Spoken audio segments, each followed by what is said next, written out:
The film kicks off in the bustling chaos of Los Angeles, where a man Jolt awakes drenched in confusion and panic. His mind is foggy, his body disoriented. Something is wrong.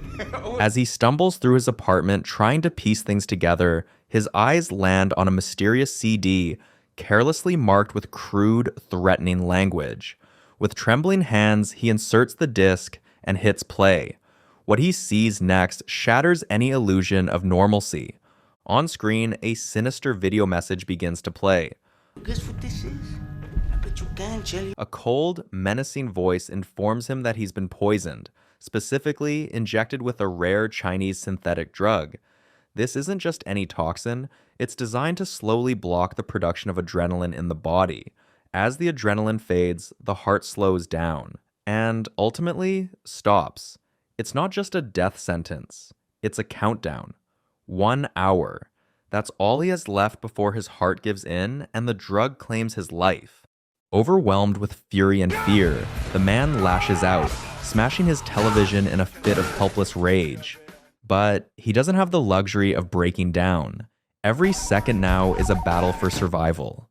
With his heart pounding not just from fear, but the sheer urgency to stay alive, he bolts out of his home and into the streets.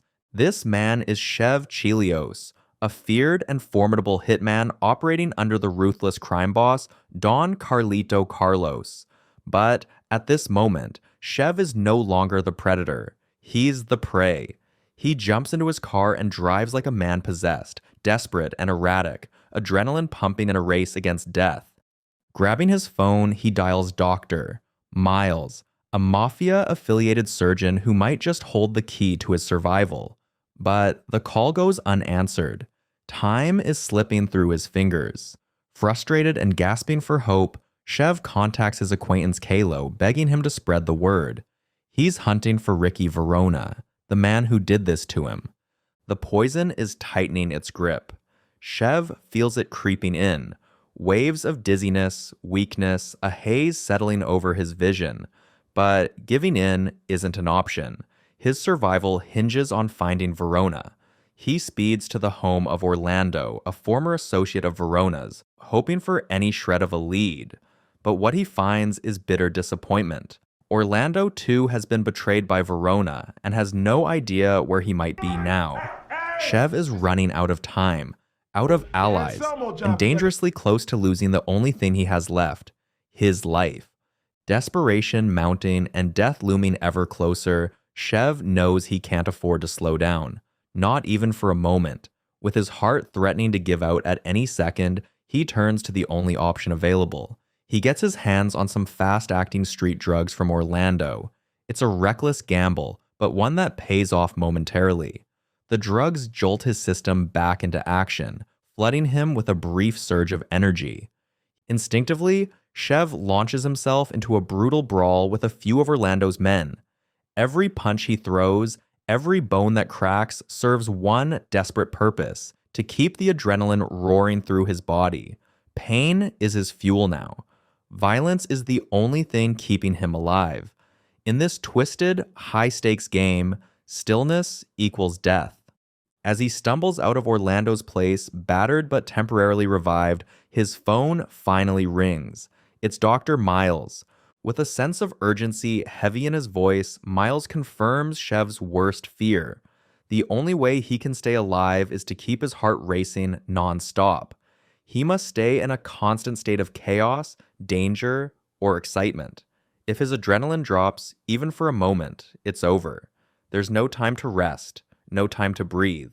And the antidote? Miles isn't even sure one exists. Chev swallows the bitter truth. He's on his own for now. Dr. Miles promises he'll be in Los Angeles within the hour, but until then, Chev must do the unthinkable. Keep running, keep fighting, keep surviving, or die trying. With time slipping away and adrenaline still his only lifeline, Chev throws caution to the wind and barrels his car straight through a busy shopping mall. Glass shatters, people scream, and chaos erupts as police officers chase after him, sirens wailing in the background. The scene is pure madness, but Chev has no choice. He needs the rush, the thrill, the danger to keep his heart from flatlining.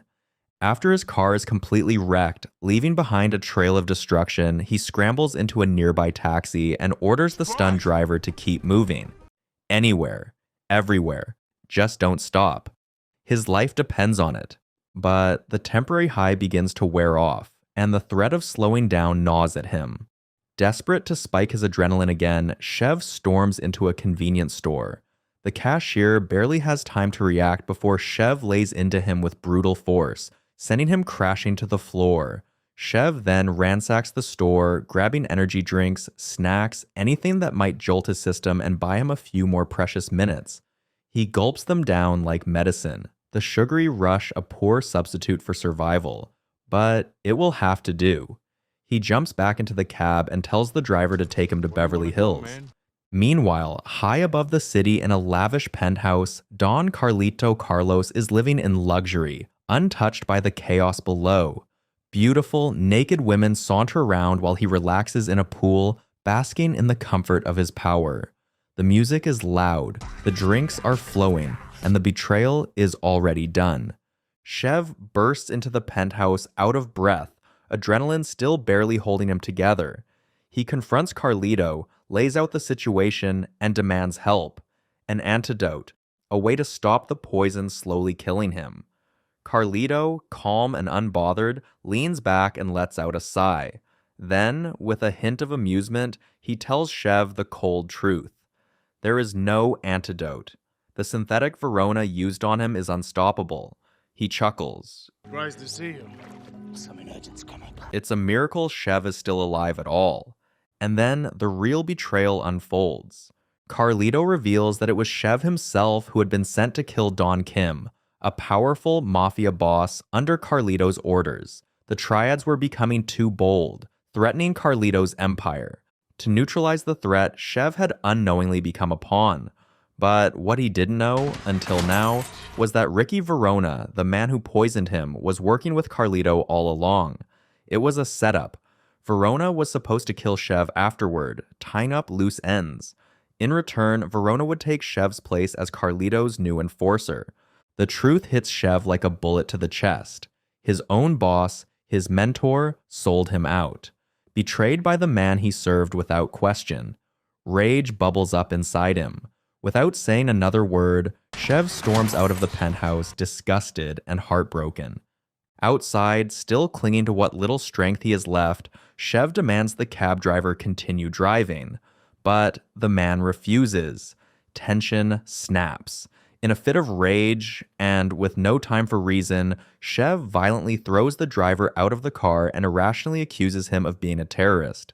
Onlookers, misunderstanding the scene, swarm the innocent man, attacking him brutally, while Chev, fueled by chaos, jumps back into the stolen cab and speeds off, racing against death with betrayal burning in his chest. Just when Chev thinks things can't get any more desperate, his phone buzzes again. It's Dr. Miles. His tone is grim and urgent. There's still a sliver of hope, but it's razor thin. Miles tells him that to force the deadly inhibitors out of his system, Chev must massively elevate the ephedrine levels in his body. Naturally produced during moments of extreme fear, excitement, or danger, ephedrine could help his body fight back. But it won't be enough on its own. He also needs a more direct solution: epinephrine, pure medical-grade adrenaline. Miles instructs him to head to the nearest hospital and demand shots of it immediately. It's a race against time, and death is gaining on him fast. No sooner does that call end than Chev's phone rings again. This time, it's Kalo. His voice is breathless, urgent. He spotted Ricky Verona's brother, Alex, casually walking into a restaurant downtown. This could be the break Chev's been waiting for. Without hesitation, he slams on the gas and speeds to the location. Chev arrives and corners Alex outside, dragging him into a shadowy alley behind the restaurant. What follows is a savage, no-holds-barred fight. Fists fly, bones crack, and blood spills as Chev demands to know Verona's location. But Alex doesn't break easily. The alley echoes with the brutal sounds of survival, of a man fighting to live, and another dying in confusion and pain. In the end, Chev leaves Alex's lifeless body on the cold pavement. Breathing heavily, drenched in sweat and blood, Chev grabs Alex's phone. He dials Verona. The line connects. Verona's voice trembles with disbelief. He stammers, "How is Chev still alive?" This fucking Chelios? That's right, bro. He was supposed to be dead hours ago, but Chev doesn't give him time to process. With venom in his voice, he tells Verona that his beloved younger brother is lying dead in a gutter, and it's his fault. The words hit Verona like a bomb. He completely unravels on the other end of the line, screaming in rage, grief, and disbelief. Wasting no time, Chev speeds toward the hospital. His body is beginning to slow again. The adrenaline is fading, and with it, his life. He bursts through the emergency entrance and pleads for epinephrine shots. But the doctor refuses. His wild behavior is alarming, and no medical professional would dare give him such a dangerous stimulant. Just then, a young man standing nearby offers him an unexpected lifeline. He mentions that nasal sprays on the pharmacy shelf contain small doses of epinephrine. Chev doesn't wait. He grabs several bottles and dashes them, but the nurse, frightened by his aggressive behavior, quickly alerts the authorities. As the situation spirals, Chev ditches his clothes, throws on a hospital gown, and ducks into a patient's room to hide. His heartbeat is slowing, vision blurring. He's moments from collapsing. In a desperate, almost primal act, he grabs a medical officer and threatens him at knife point, demanding an injection of epinephrine. Now, cornered and scared, the staff give in and deliver the shot. But in their haste, or perhaps in a tragic miscalculation, they inject him with a massive overdose. What happens next is electrifying, literally. Chev's entire body convulses. His eyes blaze open.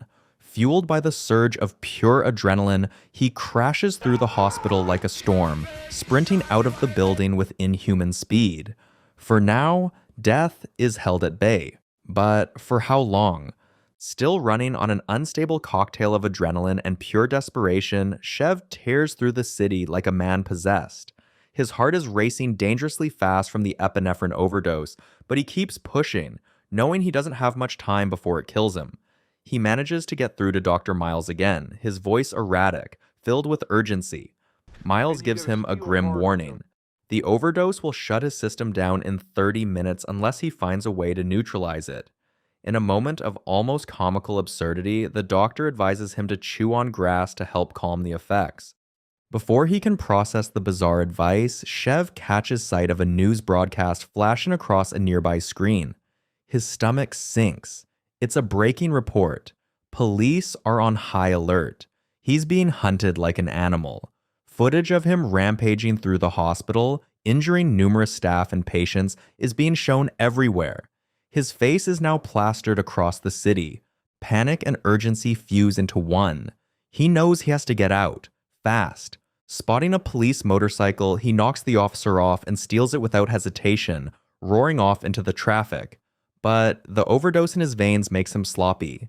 His vision blurs, his reflexes lag, and within moments, he crashes hard into a set of sidewalk tables skidding across the pavement. Bruised and bleeding, he drags himself up and pulls out his phone. He needs someone. He needs her. He calls Eve. His voice shakes, his breathing labored. He tells her the impossible truth. He's been poisoned by a psychopath and he's dying. He doesn't know how much time he has left, but he's on his way to her. By sheer will, Chev makes it to her apartment. Every step is a struggle. He scans the place carefully, paranoid that Verona's men could be lying in wait. Once he's sure it's safe, he bursts inside and tells her to pack her things. They need to leave, right now. Still confused and half-dressed, Eve scrambles to follow his instructions.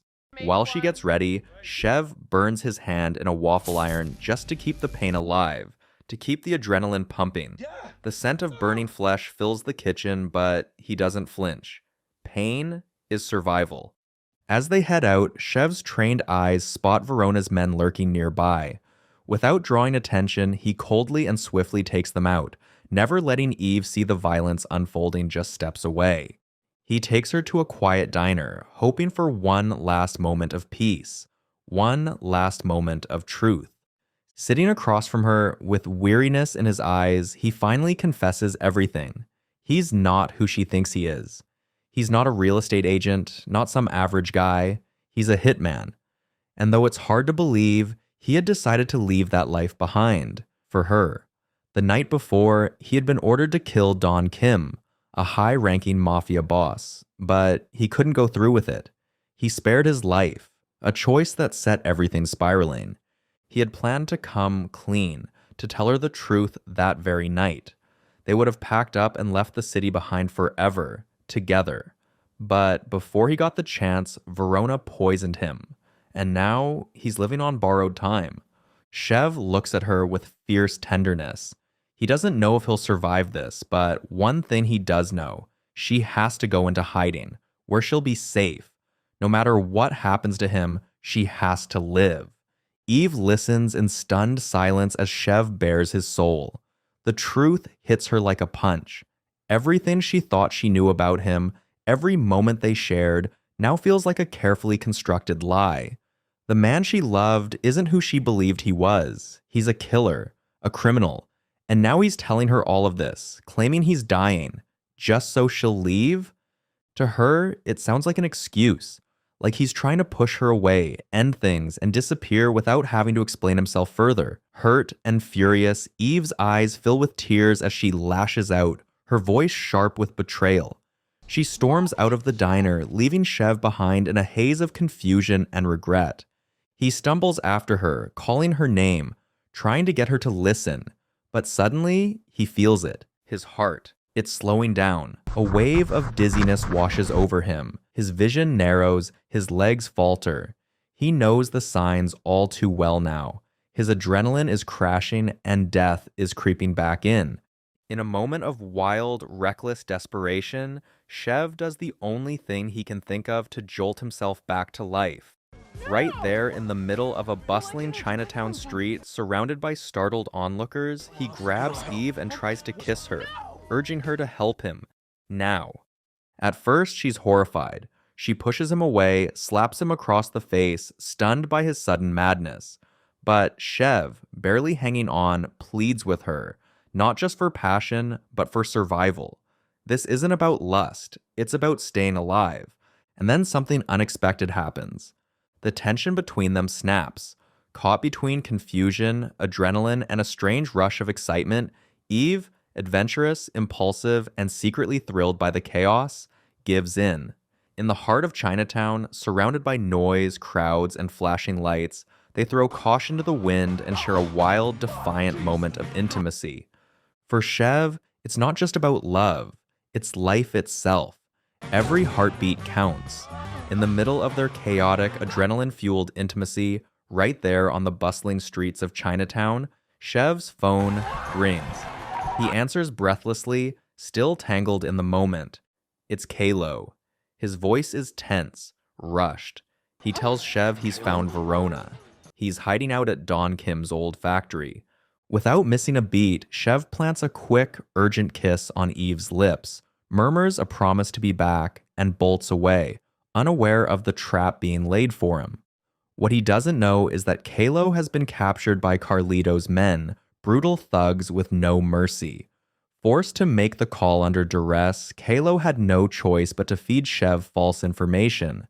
The factory isn't a lead, it's an ambush. Chev hails a cab, and the driver, recognizing the wild look in his passenger's eyes, offers him a handful of drugs to keep him going. Chev doesn't ask questions. He takes the drugs, knowing it's the only thing keeping his heart beating, his body moving.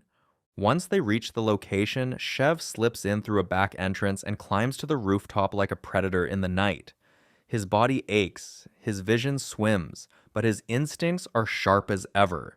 He descends into the factory, killing with ruthless precision. His only goal: find Verona and finish this. But the moment he breaks through the final room, his blood runs cold. Kylo is already dead, his lifeless body slumped like a warning. Around him stand Carlito's men, weapons drawn, eyes cold. It was never about Verona. This was Carlito's order all along. Chev was never supposed to walk away from this. But Chev Chelios has never gone down quietly. Refusing to surrender, he launches himself into the fight, unleashing all that's left in his battered body. Bullets fly. Bones shatter. Chaos erupts. Just when the odds start to overwhelm him, a figure bursts in through the door. Eve. She followed him. Despite everything, she came. But her timing places her right in the middle of the shootout. Together, they scramble through the hail of gunfire, narrowly escaping the onslaught. Chev covers her as they break out of the factory, bloodied but alive, and speeds away in another stolen vehicle. Once they're finally safe, for the moment, Chev pulls into a hardware store. Eve, breathless and shaking, watches in horror as he begins to drive nails into his own leg. Blood oozes down his shin, but he doesn't flinch. He tells her flatly he can't feel it anymore. His leg has gone numb. Eve's voice trembles, pleading with him to stop, to let her help, but he doesn't have time. Then his phone rings. It's Dr. Miles. He's finally made it back to Los Angeles. He's waiting in his office. For the first time, there's a flicker of hope in Chev's eyes, but time is still not on his side. Chev and Eve finally reach Dr. Miles' office, the last glimmer of hope flickering in the dying hours of a brutal day. Chev limps in, barely holding himself together, while Eve, visibly shaken and worried, is guided to sit with the doctor's assistant. She watches helplessly from a distance as the man she loves is worked on, patched up like a machine on the verge of total breakdown. Miles quickly assesses the damage. His expression says it all. Chev's body is wrecked. His heart should have stopped hours ago. The fact that he's still breathing, still standing, is nothing short of a miracle. But miracles don't last. He injects something into Chev's leg, a chemical cocktail, a temporary fix, meant to force out the synthetic poison slowly eating away at his system. But there's a price. The concoction won't save him. It'll only buy him a little more time. Once it runs through him, there's no coming back. Chev listens, emotionless. He doesn't need forever. He just needs long enough to finish what was started. With fire in his eyes and death stalking him at every step, Chev picks up the phone and calls Verona. He doesn't beg. He demands. He tells Verona that he has something valuable, an heirloom he took from Alex's dead body. It's priceless to Verona's family. If Verona wants it back, he'll give Chev the antidote in exchange. Verona agrees to the meet and the two set a location. After the call ends, Chev turns to Eve. The moment is heavy, raw. He knows this could be the last time he ever sees her. He kisses her one last time, promises he'll return, and walks away, carrying death with him but refusing to let it claim him just yet. He rides the elevator to the rooftop where the showdown awaits, but the drug pumping through his veins starts taking its toll. The world begins to bend, twist. Hallucinations flood his mind, distorted images, flickers of memories, echoes of voices. He steadies himself against the elevator wall, blinking hard to stay focused. One more fight, one last breath. The doors open. There they are. Verona stands alongside Carlito, who holds a syringe glinting in the light, filled with the same deadly synthetic that began this nightmare. Chev is weak, but not broken. He squares his shoulders, ready for whatever comes next. Carlito moves forward, raising the syringe, ready to deliver a second dose and finish what he started. Chev can barely lift his arms, but then salvation crashes onto the rooftop. Don Kim. He's alive, and he's not alone. A small army of triads storms the rooftop, opening fire. Bullets rain down, chaos explodes, and a vicious shootout begins. SWAT teams and police surround the building from below as the rooftop becomes a war zone. Gunfire tears through the air. Don Kim's men fall, one after the other, sacrificing themselves to buy Chev the moment he needs. Carlito's henchmen are wiped out, one by one, until none remain. Carlito, panicked, dashes toward his private helicopter, desperate to flee the bloodbath. But Chev isn't done. Fueled by vengeance and the last fumes of adrenaline, he storms after him, boards the helicopter, and corners Carlito at gunpoint. After everything, after betrayal, poisoning, and near death, Chev finally has the man responsible right where he wants him. But before he can pull the trigger, a blur moves behind him. Verona. In one swift, cowardly move, Verona lunges and stabs the syringe deep into Chev's neck. The poison floods his system instantly. Chev gasps, stumbles, and collapses. Darkness begins to close in. But the fight isn't over yet.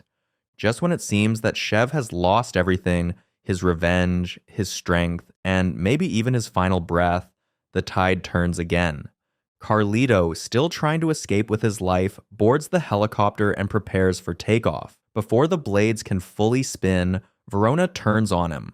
With a cold, calculated shot, he puts a bullet through Carlito's chest. The crime boss crumples. Now, Verona attempts to claim his victory. He scrambles to fly the chopper and disappear, but Chev, against all odds, isn't finished yet. Clinging to life by sheer willpower, he somehow pulls himself into the helicopter. The two men, enemies bound by betrayal and blood, erupt into a brutal final fight mid-air. Fists fly, blood spills, and the helicopter bucks wildly in the sky. The struggle is fierce, raw, and violent, but Chev digs deep, calling on the last reserves of strength and fury in his battered body. With a surge of rage, he grabs Verona, locks his arms around him, and yanks him out of the helicopter. Now they're both free-falling through the sky, the wind roaring around them. In the chaos of the descent, Chev manages to twist Verona's body mid-air. With one final lethal motion, he snaps Verona's neck. His lifeless body goes limp, the war finally over. But Chev is still falling. As the ground rushes up to meet him, he pulls out his phone with trembling fingers and makes one last call. He dials Eve. His voice is faint, almost broken. He apologizes, tells her he's sorry he couldn't keep his promise, sorry he won't be coming back. It's a goodbye wrapped in regret, love, and fading hope. Then, impact. The movie ends with Chev crashing into the street, landing hard in the middle of a busy intersection.